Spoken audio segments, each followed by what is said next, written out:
Peace. I'm Diamond. If you're new to the channel, welcome. If you're an old friend, welcome back.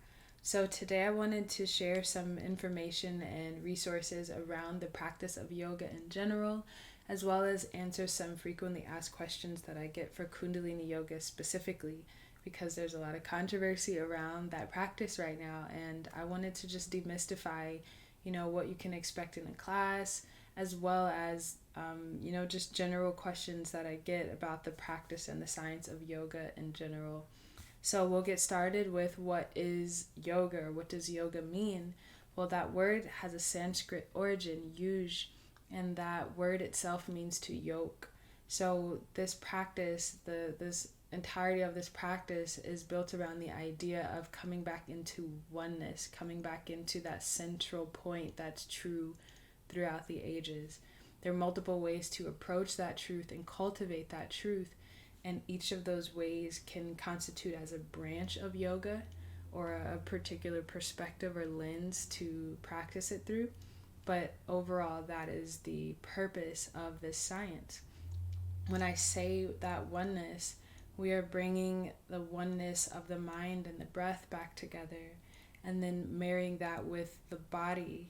And then when those two are in resonance with one another, it's the perfect environment for our spirit, for our soul to, be more active and more present in our everyday lived experience. Once we can cultivate that oneness in the multiple levels of the self, we can merge with the greater energy, the greater oneness, the greater truth that many refer to as God, as that highest source of energy.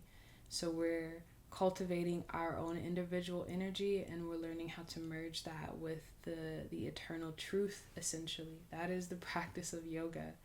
So I'll go over the branches briefly, and I have a lot of notes here, so if you see me looking down, I'm trying to stay on track, stay in order. But the 6 main branches are Jnana Yoga, Karma Yoga, Bhakti Yoga, there's Raja Yoga, there's Tantra Yoga, there's Hatha Yoga. We'll start with Hatha Yoga because that is the one we're most familiar with.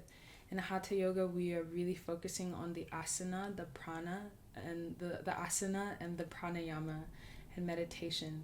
So asana is the physical postures, that's the movement of the body.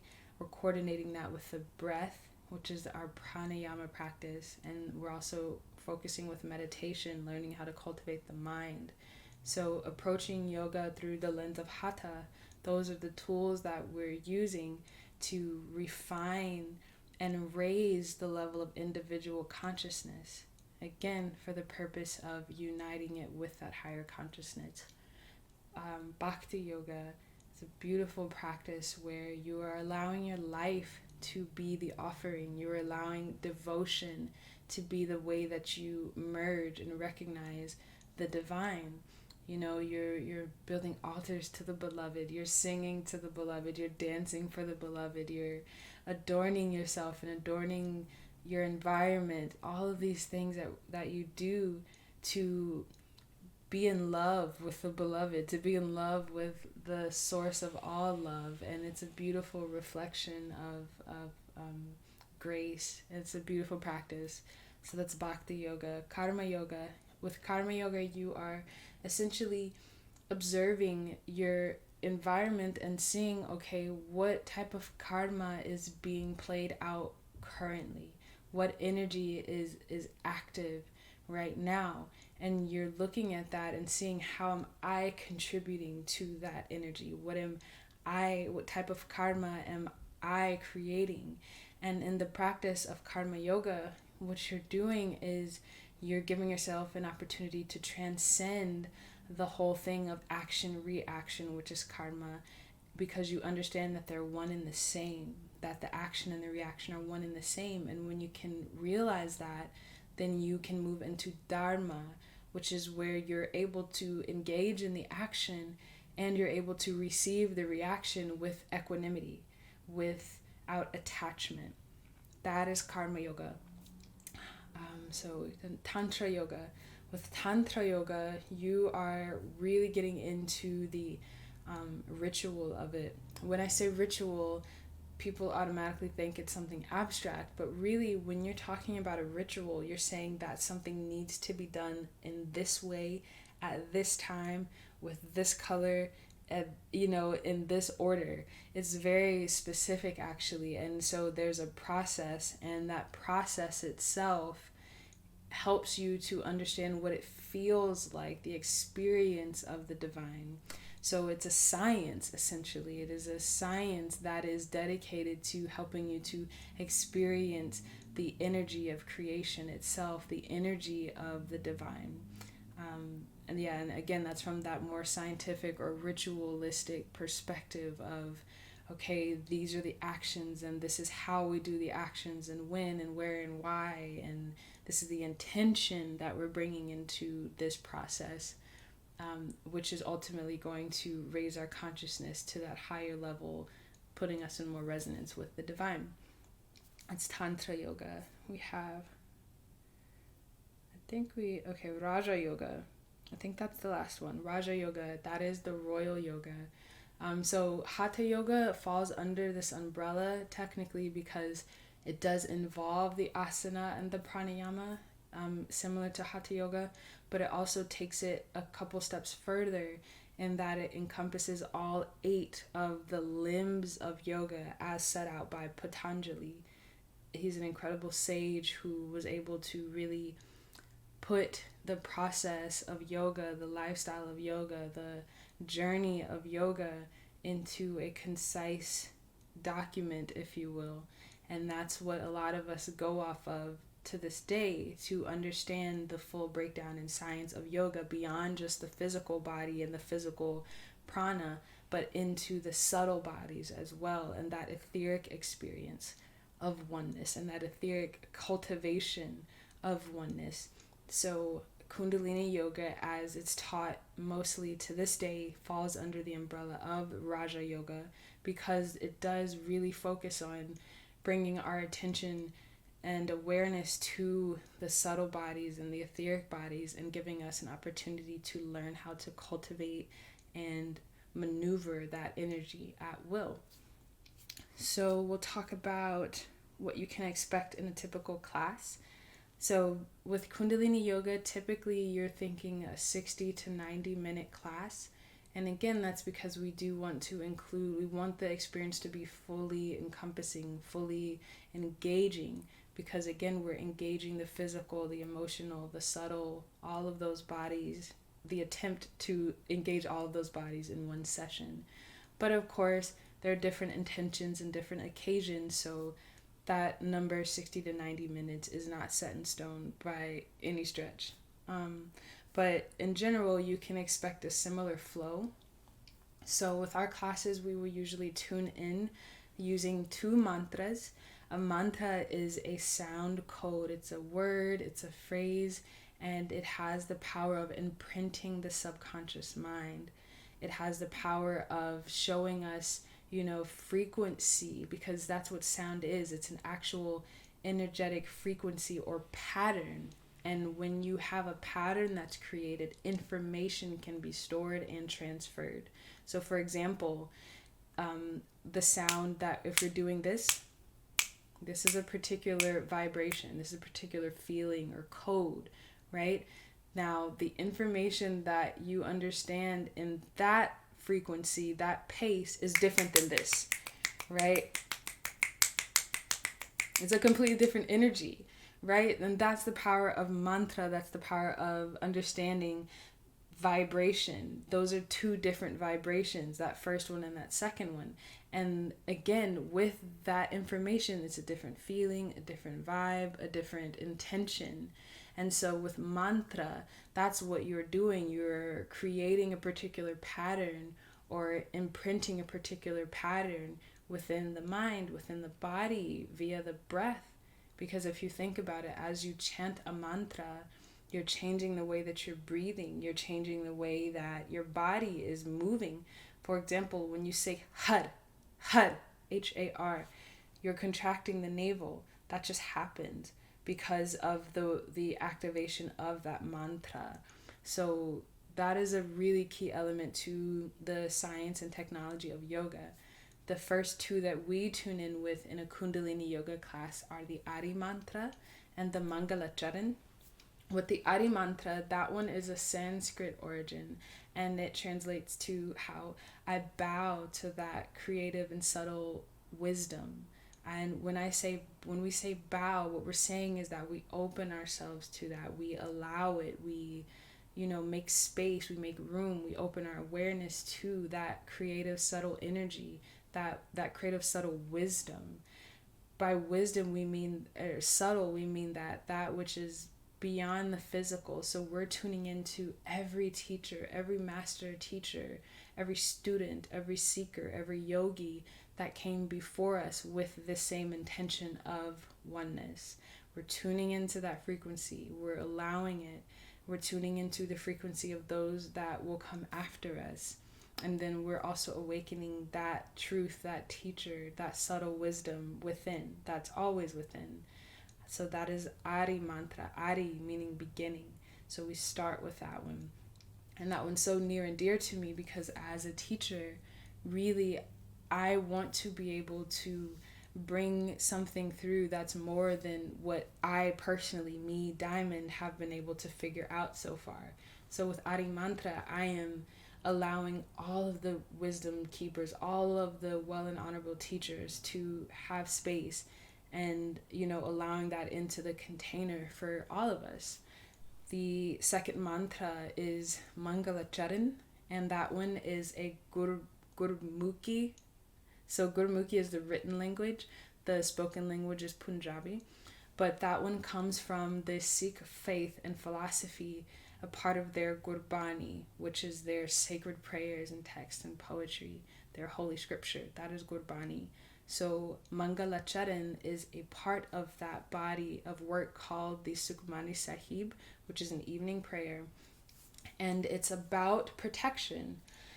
Really, it's about allowing the self to know that you are surrounded by that protection across the space, the times, and dimensions, so that as you walk your journey, you are safe, you're protected, and you can allow space for presence as you're journeying because you've already, surrounded yourself in that protection, essentially.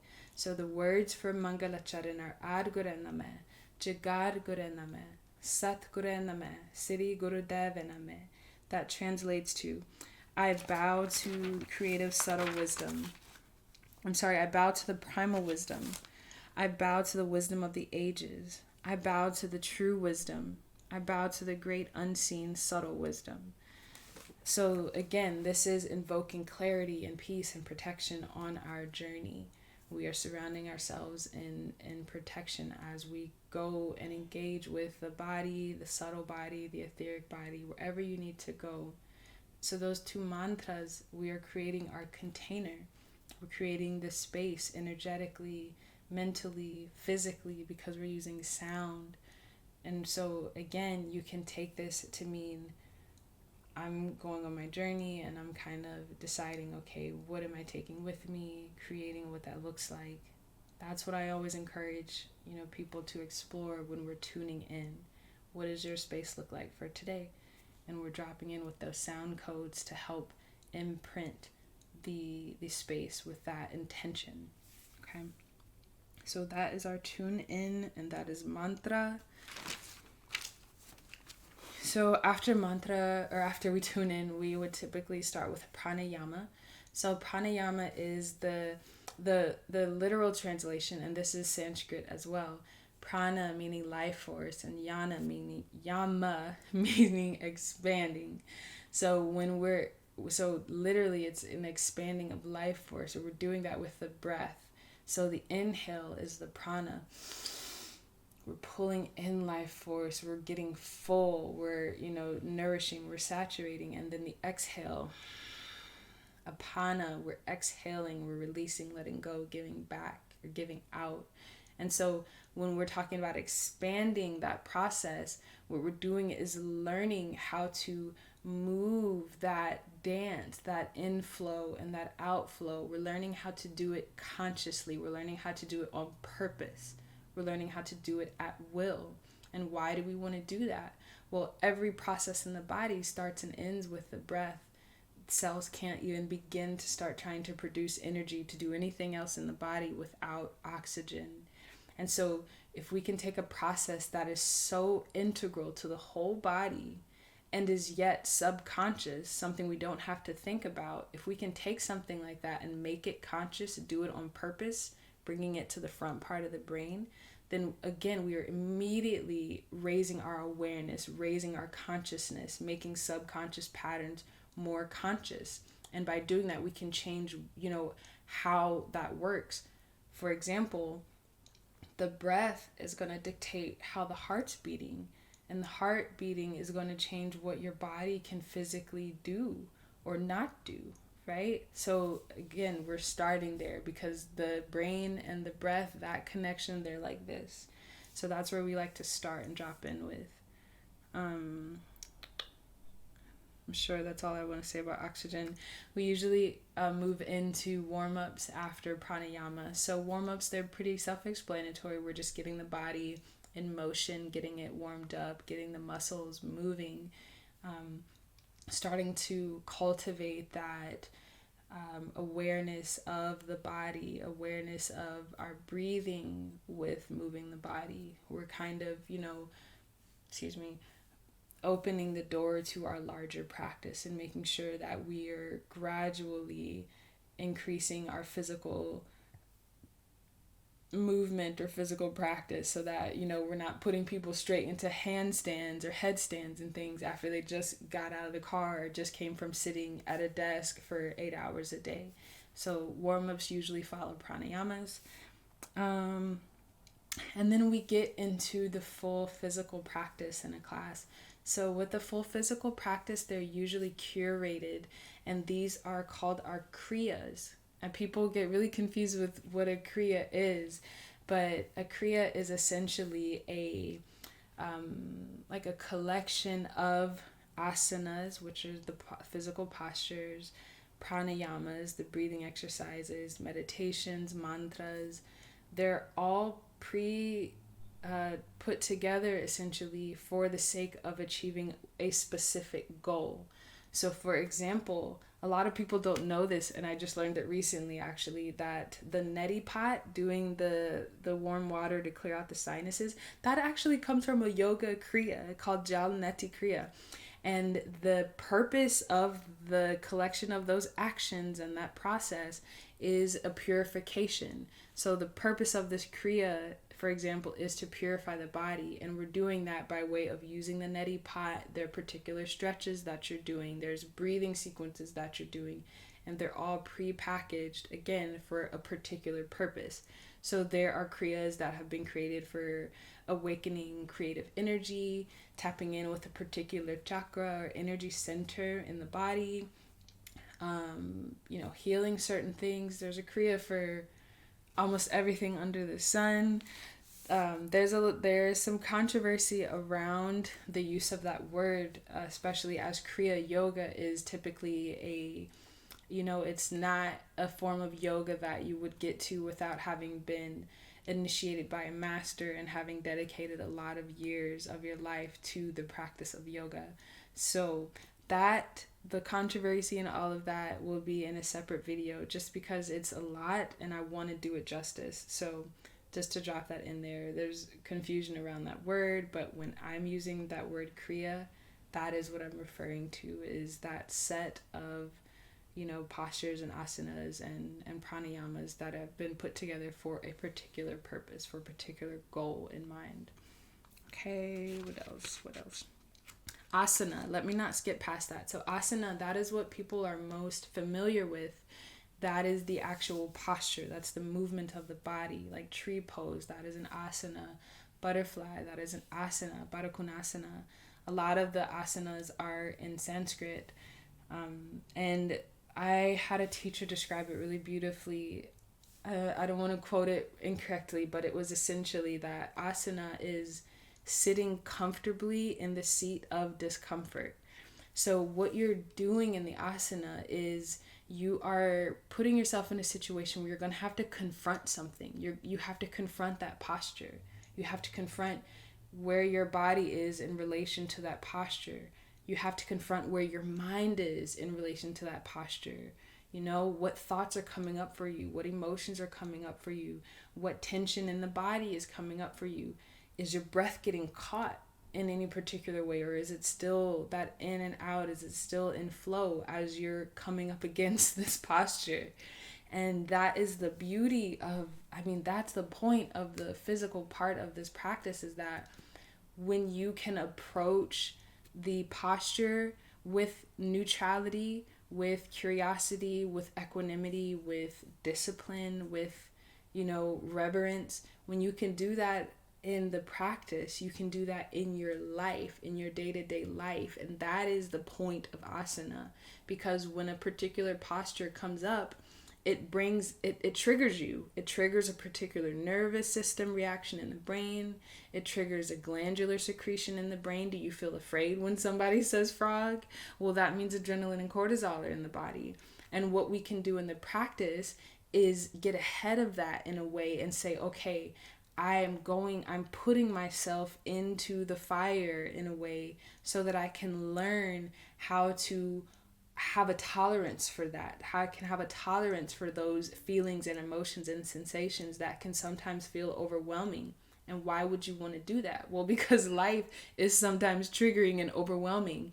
And if you know how to down regulate that fight or flight when you're getting it on your mat, when you're perfectly safe, then you will be building the ability to do that when you're at work or in traffic or, taking care of the children or in an argument with your loved one. That is the power of asana. It's changing. It's giving you a playground, a gym, a workout bench for how you want to confront something, how you want to sit in the seat of discomfort, because life gives you so many uncomfortable seats. So that is asana. Of course, all of the benefits of having a physical practice are there as well, improving heart health, lung health, boosting immunity. You have a beautiful, gorgeous yoga body. These are all given just because that's how the body vehicle works when you stretch it and you work it and you build it in that way. So that is asana, and that is kriya, that is warm-ups. Okay, so after we finish the kriya, usually it's interchangeable. Some teachers like to do a meditation immediately after our kriya. Some teachers like to go straight into shavasana. Those are interchangeable. So with meditation, we're pretty familiar with what meditation is, but we are learning how to change brainwave states at will.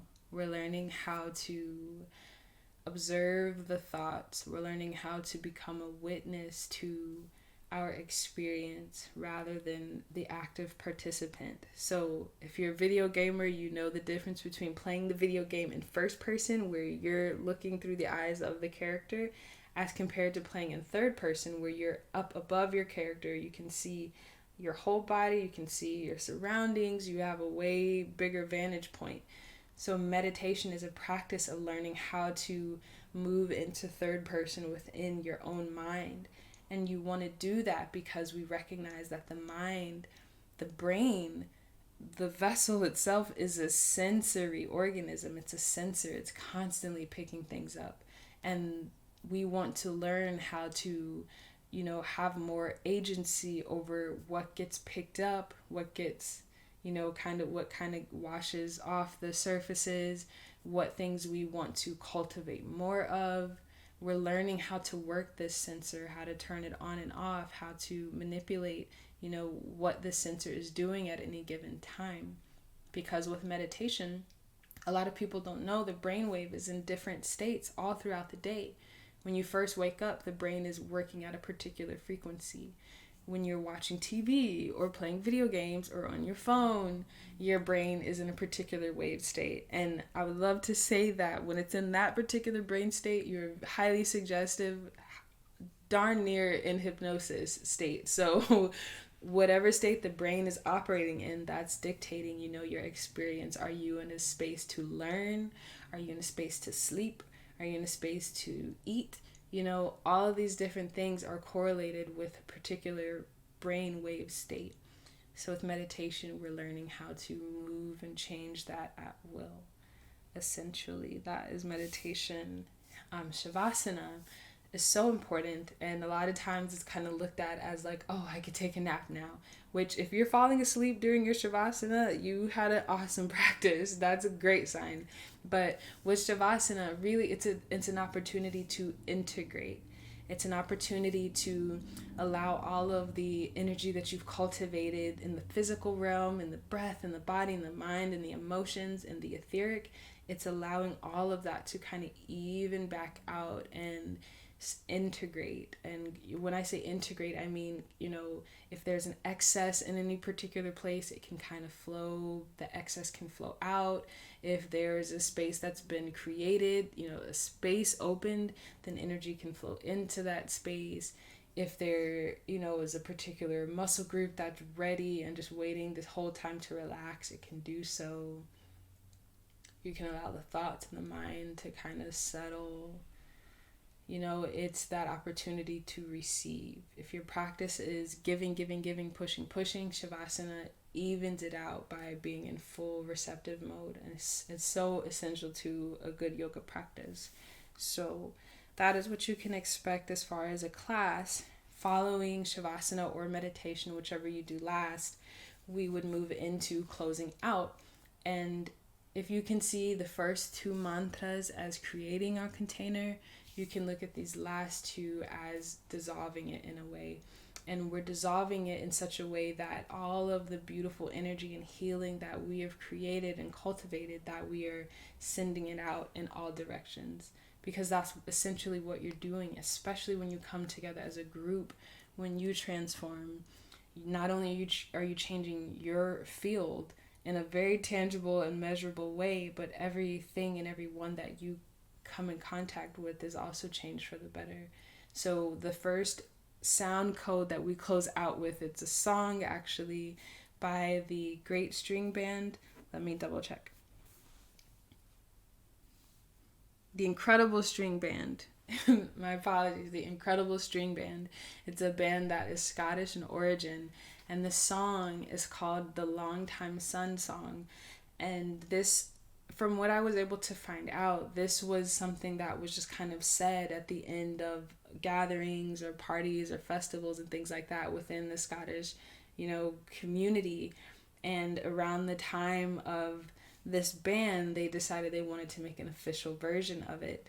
And when they did so, it was really popular with the people in the 60s and 70s, the group that Yogi Bhajan, the cultivator of Kundalini Yoga, he was on that scene and he heard the song and he loved it and he loved what it stood for. So he decided to incorporate it into our classes. So that's why we close with that song. The words are, may the long time sun shine upon you, all love surround you, and may the pure light within you guide your way on. And it's so, so beautiful. It's a beautiful way to, close out our practice together and again, send that energy out in all directions as a blessing. We also finish and seal it out with Sat Nam. So Sat Nam, that comes from the Sikh philosophy as well. And that means that I am truth, but it's the identification that everything is truth, that the all is truth, and that you are that I am that we are that. And so that's what we're closing out with in our practice when we say Sat Nam. We're acknowledging that eternal truth. And we are, again, dissolving our container for that day's practice. That's what we're saying in that context with that mantra, Sat Nam. And let me make sure. So I've had people ask, what is a sadhana? So sadhana, that is your daily practice. That is, that's what you do every day to continue cultivating that intention, whatever that intention is, be it peace, awareness, better communication, better focus, the ability to magnetize. All of these things could be your intention, and you want to build a daily practice or sadhana around that intention. And the cool thing about the sadhanas is that they're typically designed to be 40 days, 90 days, 100, let me see. Oh, I have it. Okay, 40 days, 90 days, 120 days, and 1,000 days. Now, of course, there's variation between those numbers, but those checkpoints are essentially meant to transform our nervous system as far as how our neural networks are set up. We're changing them. In those 40 days, we're breaking particular habits as well as building in new habits. And the more that we're continuing with a particular sadhana, we are imprinting that intention or that practice deeper and deeper into the mind. And when you can place something into the subconscious, the cool thing about it is you can kind of leave it there and it grows on its own. So that's the power of sadhana. What else? I do get questions about the snake symbolism. So with Kundalini Yoga, we do speak a lot and use the symbol of the serpent. And if you're a Westerner or somebody who is familiar with the Christian and Catholic derived philosophies and religions, they see the serpent as an evil energy or an evil deity or representative of temptation. But outside of that context, there's a big wide world outside of that school of thought. The serpent is representative of that potential energy, of the potential that storehouse of life force that is waiting dormant in all living things. And when it becomes activated, it just drives you to want to merge with the allness, with the beloved, with the vastness of truth of the universe. Like, it's that force that pushes you forward. That's Kundalini energy. And I've seen it described a couple ways, but one way that I find beautiful is that it's called the knot in the hair of the beloved. So if you think of the rishi knot and how it like sits on top of the head and it's coiled like that, like a snake, that is that symbolism. And Kundalini, she is called Kundalini, that serpent that sits, that dormant potential energy. She sits at the base of the spine, coiled up. And if you think of a coil or a spring, well, what does it do? It bursts into activity, and when it expands, it's like it has such a high influence on the space around it, how it expands. It's not a small thing, it's kind of like an explosion.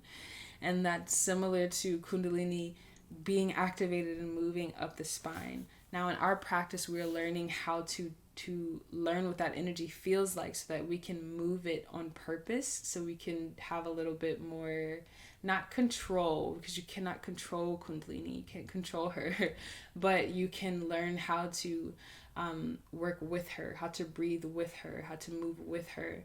And that's what we're doing in Kundalini Yoga, is we're learning how to move that energy, how to ride that energy, how to awaken it, how to move it to heal certain parts of the body, or raise our awareness and consciousness of the existence of that energy in and of itself. So that's where the snake symbolism is coming from. She's the symbol of that, that creative energy, that divine life-giving energy. That is the imagery of the serpent. She is the one that moves the energy up the spine and energizes the chakras as she goes and activates those wheels. Any of these topics I could go on and on about, but in short, that is where the snake symbolism is coming from. What does our practice have to do with sex? So I get that a lot too, because Kundalini and sex end up in the same conversation a lot, which makes sense because, again, Kundalini is that creative energy. And what is creative energy but sexual energy? Unfortunately, there's been a really big divorce between sex and creation, to the point where we're saying that the energy that makes babies, the energy that makes life keep going on, we've unfortunately divorced ourselves so much from it that we've actually started calling it evil and treating it as it's evil or bad or lower vibrational. And that's not the case. Just like anything, you get to decide what that energy means to you and how you're going to use it. But in and of itself, sexual energy is the purest energy. It is the most holy. It is the most dynamic. So that's what our practice has to do with sex. Creative energy is sexual energy. And the beautiful thing about it is when you can move it out of the survival frequency that it's typically in for people, where sex is a means of getting a need met rather than creating something.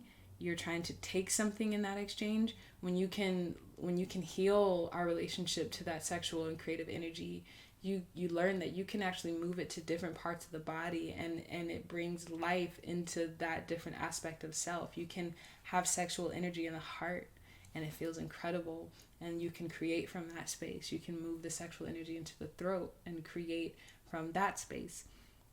So I would say that's what our practice has to do with sex. We are raising our awareness to the body and to the subtle bodies. So you're raising your awareness to all of your experiences, including your sexual experiences, but you're also potentially raising your awareness to the experience of eating, of sleeping, of meditating, of putting lotion on your body. We're raising our awareness to all of that. So yes. Is Kundalini awakening dangerous?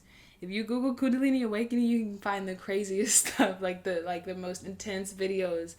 I would say, just like anything, it could be dangerous. Life force energy is potent, it is powerful, and you have to have a level of humility with it if you're going to approach it, because it's beyond our ego. Kundalini energy is beyond your agenda, your ego. So I believe that when you approach it with that grace and that humility, that it's not dangerous, because it's your energy at the end of the day. It's yours.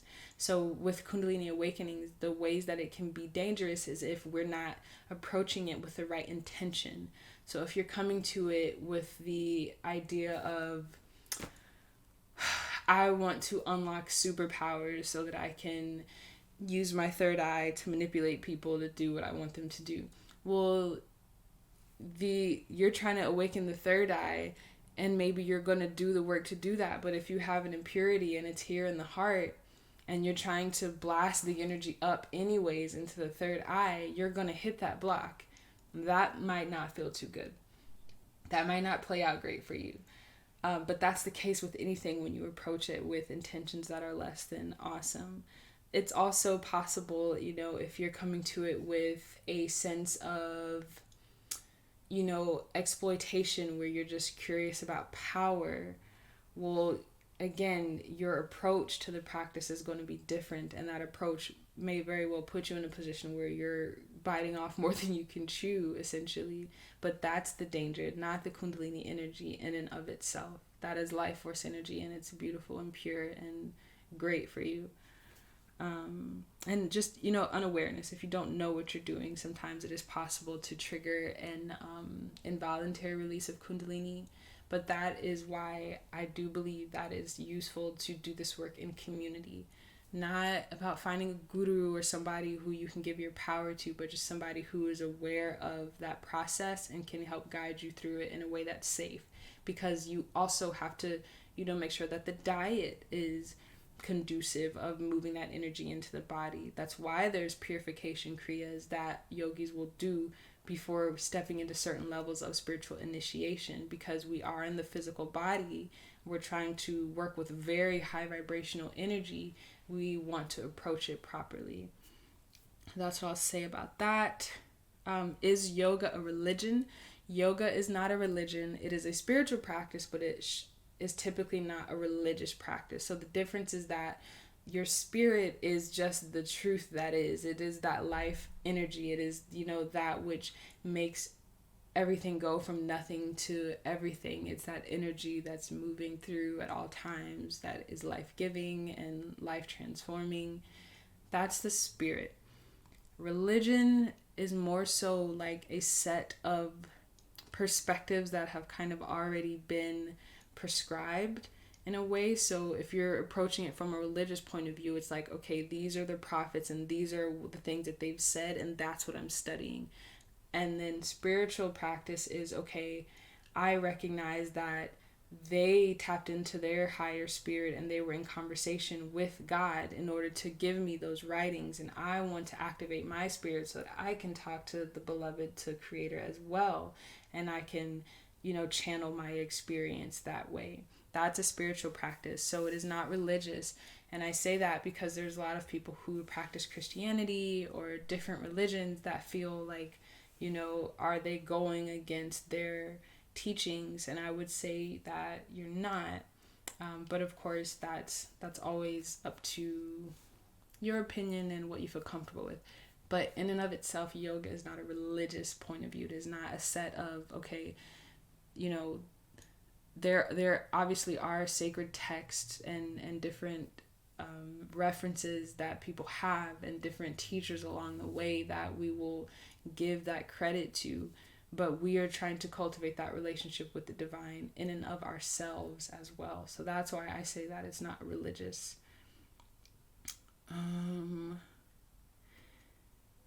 What else? Are we praising a guru? I got that question because some of the mantras that we work with, especially in Kundalini Yoga, they again are from the Sikh philosophy, and they do practice meditating on the naam, on the name of their gurus. And it is a beautiful practice. And I believe that depending on who you ask, you'll get a different answer. What I really appreciated when I learned was that we are not necessarily calling on that person, that man themselves, especially within the Sikh philosophy, because each of the gurus, they have a frequency to them, they have an energy, they have a lesson, they have a perspective and point of view that they come with. For example, Guru Ram Das, which is the one that Yogi Bhajan associated most with his practice, he carried the frequency of humility. He was at the vibration of the heart. So when we are chanting Guru Guru Vahe Guru, Guru Ram Das Guru, we are evoking that humility. We are tapping in with anahata. We are tapping in with the heart. That's what we're doing. We're not necessarily, bowing or trying to praise that person, because that's not even a part of the belief system in that particular way. Now I'm getting to a conversation on Sikhism, which I don't want to do because I wouldn't do it justice. But I definitely recommend, if you're curious, look these things up. Go find those primary resources, because their philosophy is absolutely beautiful. And I will speak more on its involvement in Kundalini Yoga in the next video as well. So be on the lookout for that. Why do we wear white and why do we cover our heads? So another point of controversy. So what I will say as far as why I wear white and why I cover my head, and as far as what I learned from my teacher, was that white expands the aura. Now, being from what I know to be true about light and the visible light spectrum and things like that, the color white, actually, when you try to look up its actual number frequency, you won't find a number like, how you would find a number for red, blue, green, yellow, because all of the light frequencies of the full rainbow are contained within the color white. So white has the actual frequency within it of all of the colors of the rainbow. So to me, from the scientific point of view, that made sense. So I'm like, yeah, white, definitely. And we already know that about the color white, that it reflects light. So to say that it reflects or expands the aura, that checks out for me personally. And I think that's what most Kundalini teachers will tell you, is that it expands the aura. Again, why do I cover my head? So there are a lot of different spiritual practices and schools of thought that understood the hair to be a sensory organ. And it is. It's an actual sensory organ. That's the job of our hair. And being that it's a sensory organ, and it senses subtle energy as well. So when I am practicing, the idea that I could cover my antennae, essentially, that I can cover these sensors, or hold them in such a way that the information that I'm pulling in, rather than dissipating back out, that it is able to stay contained within my field and come back down into my field and nourishing my body, nourishing my subtle bodies. That idea, that concept, again, that checks out for me. So, and I say that it checks out for me because that is how I feel it should be held within class, where this is why I do it. This is why I was taught to do it. And if it resonates, go for it. Wear your white, cover your head. If it doesn't resonate, or if you don't have white, or if you don't want to cover your head, or if you just want to put a bun, whatever it is, it's not going to make or break your practice at all. And there's also, some people that say that only came about as a way of showing devotion to Yogi Bhajan as a person. So, I would never encourage you to do anything that is outside of your own free will. So just say that. Now with shoes, I usually do ask that we practice without shoes or socks on, and that's because there are thousands, tens of thousands of nerves in the surface of the foot and the hands as well. And so since we are working on the body in that level, ideally we would want to have access to all of it, especially those concentrations of nerves in the feet and in the hands. So that's why I usually ask people to remove their socks and shoes. Again, if you hate the way your feet look and you want to keep your socks on for whatever reason, you're perfectly welcome to. But that's the why behind it. And I think that's all for now. If you want to look at some of the classical yoga texts that most people would tell you, there's the Hatha Yoga Pradipika, there's the Bhagavad Gita. Read the Bhagavad Gita. Read the Bhagavad Gita. Read the Bhagavad Gita. So my yoga journey, I actually came to yoga through the philosophy. I was learning about the chakras and learning about how in the world to transcend suffering. And that's when I learned about, there's yoga, there's asanas to help tune the chakras. So a lot of people come to it from the other way. They come into it through the physical practices and then find the philosophy. I came into it the other way. The Bhagavad Gita changed everything for me, because I'm definitely one of those people that struggled with the idea of why are we here? Why are we here? How am I supposed to do what I'm supposed to do while the world's doing everything that the world is doing? And how do I not cause harm, but there's so much harm going on? So much that would, and what I'm describing here is a push-pull that was always going on in my head, in my mind, in my heart. And that book, that text really brought so much clarity and perspective, and it speaks a lot about Karma Yoga. Highly recommend it.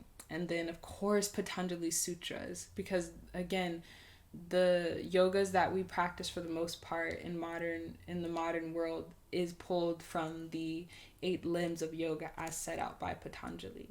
So I would check those out. And again, this is not meant to be comprehensive, because any one of these topics could get their own full video. So if there's anything that you would like me to expand on specifically, any questions that you are still having, anything that was unclear, I love talking about this stuff. So please hit me up in the comments, or you can email me. And let's keep this conversation going. This is just hopefully the start. And I believe that's it for now. I only have one social media, period. I have Instagram and that's it. I have a YouTube and a website. So I'll make sure to put those in the description. Again, be on the lookout for part 2, where I'm speaking specifically about Yogi Bhajan and the controversy around, his decisions that he made as a person, as a man, and as a teacher, and as a steward of the legacy of Kundalini Yoga. Because I wouldn't be in integrity with what I believe to be my role as a teacher if I can't at least tell people the truth. And I feel like, transparency is step 1 to reconciliation. So I believe in these practices so strongly that I want them to still be available. And I think that we can look at our karma as Kundalini Yoga teachers and do our part to tell the truth, and to allow this to be the teaching opportunity that it really is. So that's part 2. Part 3 will be just my personal journey with finding yoga and why I love it so much, and yeah, just kind of complete the circle here with this conversation. So I look forward to speaking with you further in the future, and until then, peace. Thank you.